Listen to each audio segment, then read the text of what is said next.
2 Chronicles chapter 17.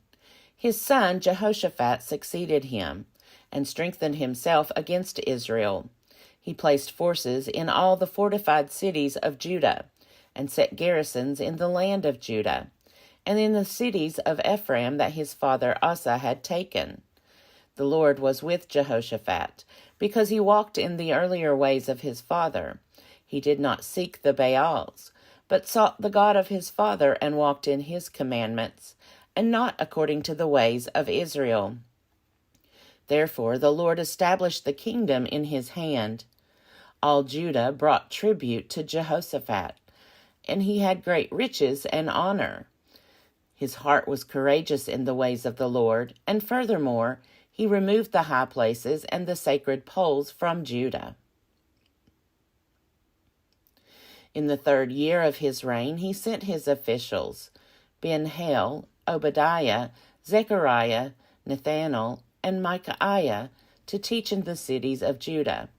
With them were the Levites, Shemaiah, Nethaniah, Zebediah, Asahel, Shemiramoth, Jehonathan, Adonijah, Tobijah, and Tob-Adonijah. And with these Levites, the priest, Elishama, and Jehoram. They taught in Judah, having the book of the law of the Lord with them. They went around through all the cities of Judah and taught among the people. The fear of the Lord fell on all the kingdoms of the lands around Judah, and they did not make war against Jehoshaphat. Some of the Philistines brought Jehoshaphat presents and silver for tribute, and the Arabs also brought him 7,700 rams and 7,700 male goats. Jehoshaphat grew steadily greater. He built fortresses and storage cities in Judah. He carried out great works in the cities of Judah. He had soldiers, mighty warriors, in Jerusalem. This was the muster of them by ancestral houses. Of Judah, the commanders of the thousands. Adnah, the commander, with 300,000 mighty warriors. And next to him, Jehohanan, the commander, with 280,000. And next to him, Amasiah, son of Zichri, a volunteer for the service of the Lord, with 200,000 mighty warriors. Of Benjamin, Eliada, a mighty warrior, with 200,000 armed with bow and shield. And next to him, Jehozabad, with 180,000 armed for war. These were in the service of the king, besides those whom the king had placed in the fortified cities throughout all Judah. 2 Chronicles chapter 18. Now Jehoshaphat had great riches and honor, and he made a marriage alliance with Ahab. After some years he went down to Ahab in Samaria. Ahab slaughtered an abundance of sheep and oxen for him and for the people who were with him, and induced him to go up against Ramoth-Gilead. King Ahab of Israel said to King Jehoshaphat of Judah, "Will you go with me to Ramoth-Gilead?" He answered him, "I am with you. My people are your people. We will be with you in the war." But Jehoshaphat also said to the king of Israel, "Inquire first for the word of the Lord." Then the king of Israel gathered the prophets together, 400 of them, and said to them, "Shall we go to battle against Ramoth-Gilead, or shall I refrain?" They said, "Go up, for God will give it into the hand of the king." But Jehoshaphat said, "Is there no other prophet of the Lord here of whom we may inquire?" The king of Israel said to Jehoshaphat, "There is still one other by whom we may inquire of the Lord, Micaiah, son of Imlah, but I hate him, for he never prophesies anything favorable about me, but only disaster." Jehoshaphat said, "Let the king not say such a thing." Then the king of Israel summoned an officer and said, "Bring quickly Micaiah, son of Imlah." Now the king of Israel and King Jehoshaphat of Judah were sitting on their thrones, arrayed in their robes, and they were sitting at the threshing floor at the entrance of the gate of Samaria. And all the prophets were prophesying before them. Zedekiah, son of Chinanah, made for himself horns of iron, and said, Thus says the Lord, With these you shall gore the Arameans until they are destroyed. All the prophets were prophesying the same, and saying, Go up to Ramoth-Gilead and triumph. The Lord will give it into the hand of the king.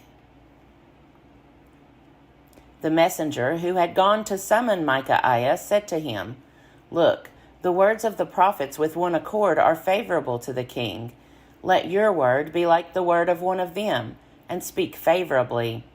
But Micaiah said, As the Lord lives, whatever my God says, that I will speak.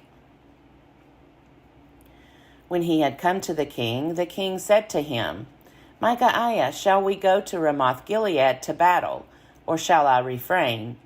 He answered, Go up and triumph. They will be given into your hand. But the king said to him, How many times must I make you swear to tell me nothing but the truth in the name of the Lord? Then Micaiah said, I saw all Israel scattered on the mountains like sheep without a shepherd. And the Lord said, These have no master. Let each one go home in peace. The king of Israel said to Jehoshaphat, Did I not tell you that he would not prophesy anything favorable about me, but only disaster? Then Micaiah said, Therefore hear the word of the Lord. I saw the Lord sitting on his throne, with all the host of heaven standing to the right and to the left of him. And the Lord said, Who will entice King Ahab of Israel, so that he may go up and fall at Ramoth-Gilead? Then one said one thing, and another said another, until a spirit came forward and stood before the Lord, saying, I will entice him. The Lord asked him, How?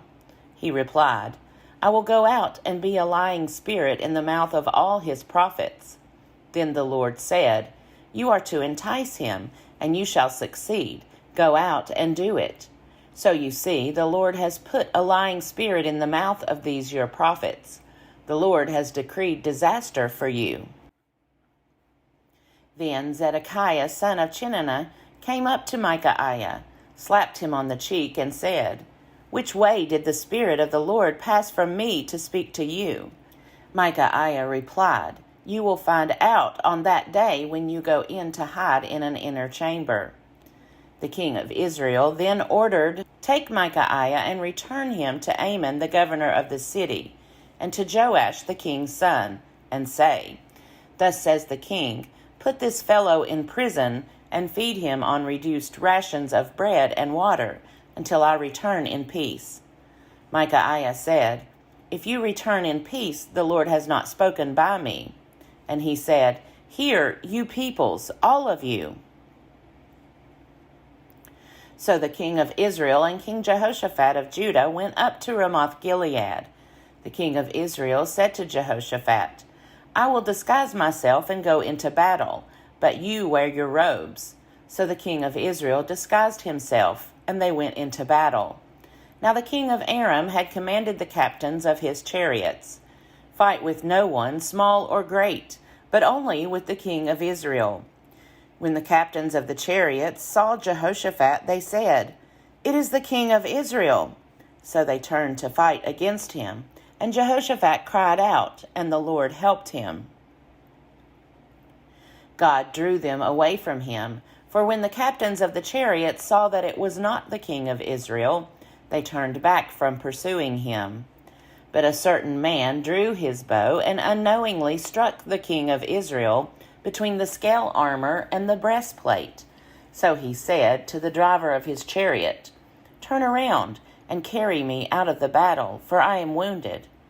The battle grew hot that day, and the king of Israel propped himself up in his chariot, facing the Arameans until evening. Then at sunset he died. 2 Chronicles chapter 19. King Jehoshaphat of Judah returned in safety to his house in Jerusalem. Jehu, son of Hanani, the seer, went out to meet him and said to King Jehoshaphat, Should you help the wicked and love those who hate the Lord? Because of this, wrath has gone out against you from the Lord. Nevertheless, some good is found in you, for you destroyed the sacred poles out of the land, and have set your heart to seek God. Jehoshaphat resided at Jerusalem. Then he went out again among the people, from Beersheba to the hill country of Ephraim, and brought them back to the Lord, the God of their ancestors. He appointed judges in the land in all the fortified cities of Judah, city by city, and said to the judges, "Consider what you are doing, for you judge not on behalf of human beings, but on the Lord's behalf. He is with you in giving judgment.